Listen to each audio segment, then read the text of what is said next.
Hey everyone, my name is RemanX, and if you guys don't know, I was a Marvel Strike Force content creator for years, and something that I really didn't disclose a lot was I had been friends and friendly with quite a few of the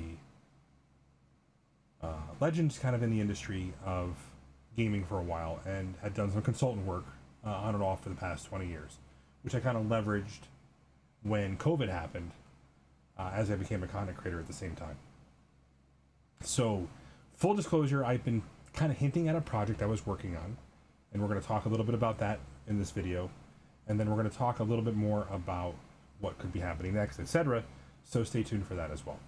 So let's start with my experience in gaming. So since probably 1999, I want to say, even maybe even earlier, I was heavily involved in gaming, and at any point in time, I could have been considered one of the top in a video game, at whether it was a Jedi on a Star Wars Galaxy server, or number 2 DPS in the Brutalis fight, or lots of time in between. It eventually allowed me to meet quite a few people who are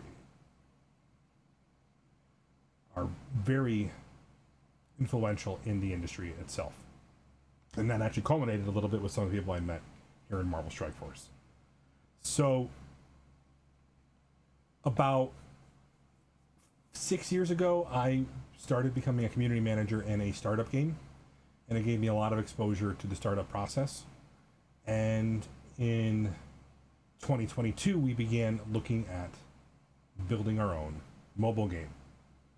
Now, through that process, I learned a ton from legends and probably titans in the industry who have built some of the greatest studios of all time, with the idea that I was going to build my own studio, and we got close.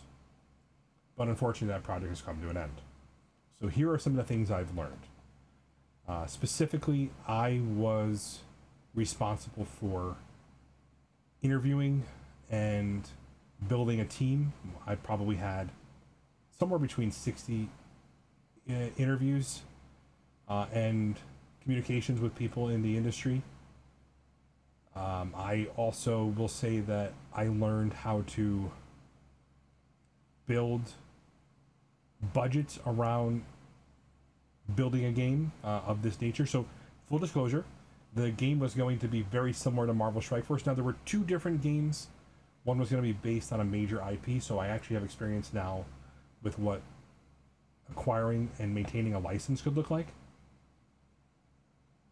And so these are really the things that I did as my role as a founder in a gaming company. So I worked with art teams for concept art. We pitched the concept to influential people that had the opportunity to potentially give us money or fund the project completely. I learned how to understand progression and monetization at a very high level from one of the best in the industry at making a fun and engaging progression model in a very similar game to Marvel Strike Force. I learned from studio heads how to build a team, recruit people, what good engineers, good devs, good art, good environmental and illustrators look like, animators look like. And I failed quite a bit, but learned from each one of these failures. That's the thing is, when we talk a lot about this, I often say that from a perspective of failure is the best way to learn. And, it's been one of my mantras for a long time. So why is that relevant? Well, that's relevant because, I have a different lens, and I always did, of how I looked at video games. I think it's been evident from those of you who might have been my viewers that were members of development teams yourselves. You probably were like, well, why does Rem have all this knowledge? And many of you guys may have actually worked with me in some regard in some of the other projects I worked on and gave feedback on. So, am I the most knowledgeable dev out there? I wouldn't even call myself a dev. I have limited ability to code. I have an understanding of it and what it looks like and like what the fundamentals of building the foundations for a video game would look like. So,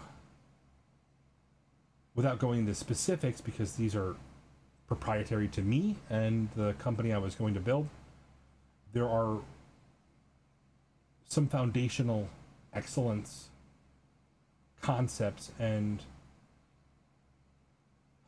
pillars that you have to have when you're building a game, period, end of story. So one of the most important things we're going to talk about is the core principle of gaming is finding the fun, building a fun game that people want to play. And so when I look at games, I'm going to be able to do some reviews. I'm going to be looking through that lens of whether or not it has the fun and potential to be something that's engaging long term.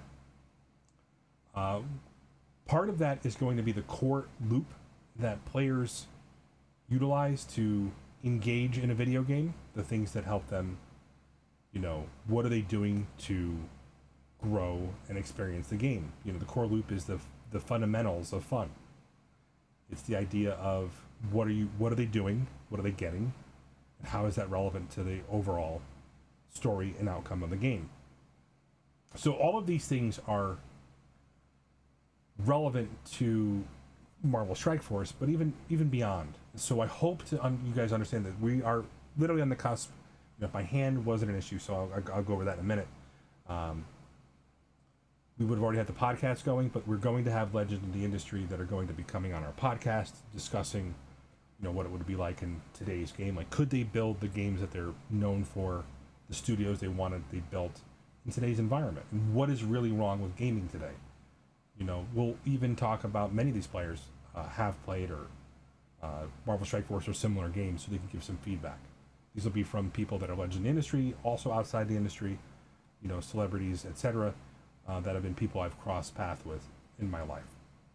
Full disclosure, I have a partially disabled left hand right now. The full ramification of this are something I'm only coming to understand. So if you guys don't see me as active, there's been a little bit of depression as a result of other things in my life changing as well, personal in nature.